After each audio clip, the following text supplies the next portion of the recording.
अमित शाह जो कि बाबा साहब को फैशन बताने का काम करते हैं। बाबा साहब फैशन नहीं, विचारधारा है, वो विचारधारा जिसे विश्व भी मानती है। अम्बेडकर जी के सम्मान में और उनका अपमान को नहीं सहेगा हिंदुस्तान। जब राम के नाम से तुम लोग को स्वर्ग मिल रहा है तो स्वर्ग कहीं बेहतर है ना संसद से, तो आप वहाँ जाके मुजरा करें ना, यहाँ क्या कर रहे हैं? चिराग पासवान और जीतन राम मांझी में जिस आरक्षण के बल पर वो चुनाव लड़के आते हैं, अगर उनके पास जरा भी नैतिक जिम्मेवारी है तो अविलंब उनका साथ छोड़ दे। उन्होंने कहा कि अम्बेडकर जी भगवान नहीं है।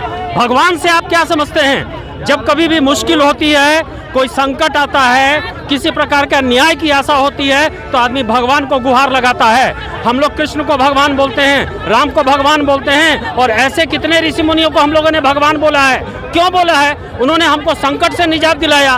तो अम्बेडकर जी ने भी हजारों वर्षों की जो ये गुलामी थी और जो असमानता थी, उसके विरुद्ध उन्होंने लोगों को मुक्ति का संदेश दिया, लोग को उससे फ्री किया। तो क्या वो ईश्वर तुल्य, भगवान तुल्य नहीं है? पटना के इनकम टैक्स चौराहे पे आप देख सकते हैं, कांग्रेस के तमाम जो कार्यकर्ता है हजारों की संख्या में यहाँ पे पहुँच चुके हैं। अमित शाह ने एक बयान दिया था कि अम्बेडकर करना एक फैशन हो गया, जिसको लेकर जो है ये लोग सड़कों पे उतर चुके हैं, अमित शाह के इस्तीफे की मांग कर रहे हैं। क्यों उतरे हुए सड़कों पे? सड़कों पे उतरे हुए हैं देश के तड़ीपार गृह मंत्री अमित शाह जी ने बाबा साहब अम्बेडकर का अपमान किया और उस मुद्दे को भटकाने के लिए कल जो संसद में ड्रामा किया, उसके खिलाफ कांग्रेस कार्यकर्ता पूरे देश भर में आज सड़क पे उतरे हुए हैं।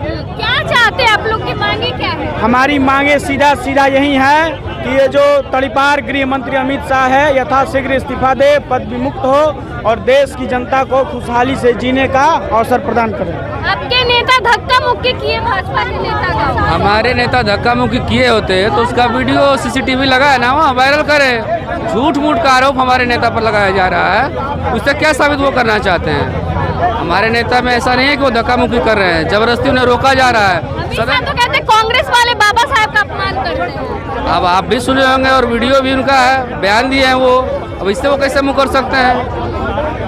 आपकी सरकार थी तो भारत रत्न नहीं दे रहे थे आप लोग बाबा साहब। अब ऐसा दोस्त वो लगा रहे हैं, लेकिन ऐसा कुछ है नहीं। जब सरकार थी, अब उनकी सरकार है, वो दे दें, क्या दिक्कत है इसमें? क्यों सड़कों पे उतरे, आगे क्या करेंगे आप लोग? हम खिलाफ उनका करेंगे, जब भी वो ऐसा बात बोलेंगे हम विरोध प्रदर्शन करेंगे।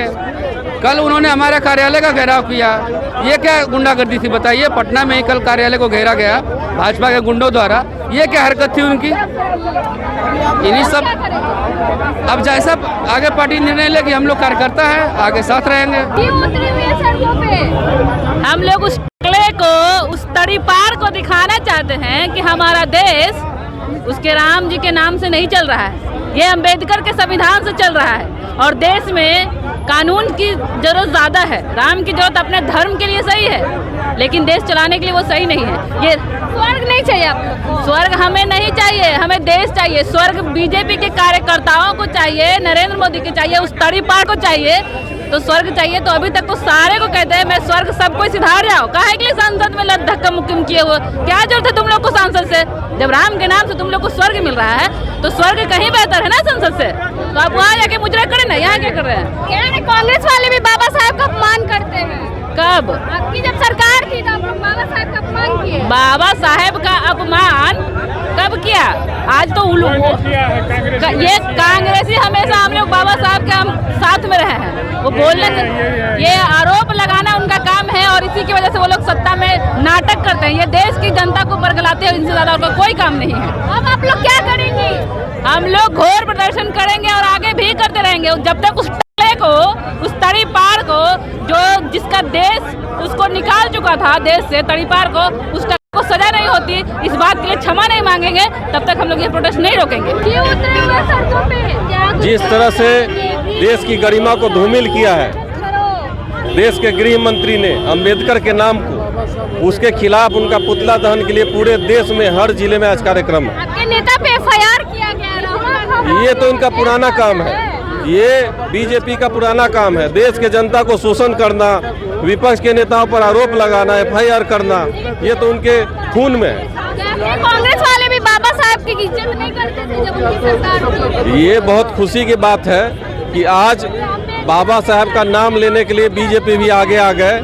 मजबूरी चाहे जो हो, चाहे अमित शाह जी को इस कारण इस्तीफा देना पड़े, ये भी नहीं रोक नहीं सकते हैं, इस्तीफा देना पड़ेगा। जिस तरीके से उन्होंने हमारे देश के धरोहर को अपमानजनक शब्दों का इस्तेमाल किया है, इसके लिए उनको इस्तीफा देना चाहिए। इस्तीफे की मांग कर रहे हैं आप लोग? हम इस्तीफा की मांग कर रहे हैं। बहुत घोर अपमान किया गया है हिंदुस्तान को, उसे पूरा भारत आहत में है, इसलिए इनको इस्तीफा गिरफ्तार करना चाहिए, इस्तीफा देना चाहिए। उल्लंघन कर दिया आप लोग, पूरा कानून का उल्लंघन किए हैं, अम्बेडकर साहब को बेइज्जत किए हैं। कहते कांग्रेस वाले अपमान करते हैं। अम्बेडकर का इतना बड़ा बात बोल दिए, पूरा हिंदुस्तान हाथ में आ गया। क्या चाहते हैं? अमित शाह माफी मांगे? बिल्कुल माफी मांगना चाहिए। देखिए, उन्होंने कहा कि अंबेडकर जी भगवान नहीं है। भगवान से आप क्या समझते हैं? जब कभी भी मुश्किल होती है, कोई संकट आता है, किसी प्रकार का न्याय की आशा होती है, तो आदमी भगवान को गुहार लगाता है। हम लोग कृष्ण को भगवान बोलते हैं, राम को भगवान बोलते हैं, और ऐसे कितने ऋषि मुनियों को हम लोगों ने भगवान बोला है। क्यों बोला है? उन्होंने हमको संकट से निजात दिलाया। तो अंबेडकर जी ने भी हजारों वर्षों की जो ये गुलामी थी और जो असमानता थी, उसके विरुद्ध उन्होंने लोगों को मुक्ति का संदेश दिया, लोग को उससे फ्री किया। तो क्या वो ईश्वर तुल्य, भगवान तुल्य नहीं है? वो है भगवान तुल्य। स्वर्ग नहीं चाहिए आप लोगों को? देखिए, स्वर्ग की जो अवधारणा है, अगर ये दुनिया को आप सुंदर बना दीजिए तो ये भी स्वर्ग है। देखिए, जहाँ तक शास्त्र की बात करते हैं तो स्वर्ग का मतलब ये है जहाँ सब कुछ क्या है, सुखमय हो, शांतिपूर्ण हो, सौहार्द से हो, तो वो स्वर्ग है। स्वर्ग कोई ये दुनिया से बाहर की कल्पना नहीं है। तो बाबा साहब के संविधान पर अगर अमल किया जाए तो ये जो धरती है ना, वही धरती स्वर्ग जैसा हो जाएगा। इसलिए अमित शाह जी ने जो भी बोला है, अपमानजनक बोला है, उसके लिए उनको माफी मांगना चाहिए और पूरी हिंदुस्तान की पूरी आवाम से उनको माफी मांगनी चाहिए। अम्बेडकर जी का सम्मान, अम्बेडकर जी के सम्मान में और उनका अपमान को नहीं सहेगा हिंदुस्तान। एकदम कांग्रेस बयानों को तोड़ मरोड़ के पेश कर रही है। कुछ पहली बात तो अमित शाह का जगह संसद में नहीं है, उनका जगह कारागृह में होना चाहिए, जेल में होना चाहिए। जी, वो तड़ीपार हैं। सोहराब के कांड में वो खुद प्रदेश से निकाले गए हैं। क्या चाहते हैं आप? हम लोग चाहते हैं देश में करोड़ों करोड़ लोग जो संविधान को मानने वाले हैं, लोकतंत्र को मानने वाले हैं, दलित, पिछड़ा, शोषित, वंचित के जो मसीहा हैं, अम्बेडकर साहब का अपमान किया गया है। माफी से काम नहीं चलेगा। नरेंद्र मोदी को अविलंब अमित शाह को बर्खास्त करना चाहिए। चिराग पासवान, जीतनराम मांझी भी चुप्पी साधे हुए हैं। ये उन्हें नैतिक जिम्मेदारी लेनी चाहिए। जिस आरक्षण के दम पर वो जीत कर आते हैं और उस आरक्षण का भी अपमान करने का काम ये तड़ीपार, जिस तड़ीपार को इसी संविधान ने तड़ीपार बताया था, उस गृह मंत्री को अगर वो साथ देने का काम करते। और सबसे बड़ा बात कि यहाँ के मुख्यमंत्री और चंद्रबाबू नायडू सबसे बड़े दोषी हैं, क्योंकि उन्हें उस सदन में बैठाने में इनका सबसे अहम रोल है। अगर उनके पास भी नैतिक जिम्मेवारी है तो अविलंब उनसे नाता तोड़े, गठबंधन तोड़े और तोड़ करके उन्हें सत्ता से भी बर्खास्त करने का काम करे। और अमित शाह जो कि एक बाबा साहब को फैशन बताने का काम करते हैं। बाबा साहब फैशन नहीं, विचारधारा है। वो विचारधारा जिसे विश्व भी मानती है, जर्मनी हो, फ्रांस हो, सभी उनको अपना एक विचारधारा मानती है। और उस विचारधारा को भी कहीं ना कहीं उस देश को भी उन्होंने शर्मिंदा करने का काम किया, जो कि बाबा साहब, जो कि दुनिया के विश्व के सबसे पढ़े लिखे विद्वान व्यक्ति कहलाते हैं, उन्हें बाबा साहब ने ये देश का अपमान है। उन्होंने देश का इस संसद में खड़े होकर के विश्व के पटल पे देश का अपमान करने का काम किया है।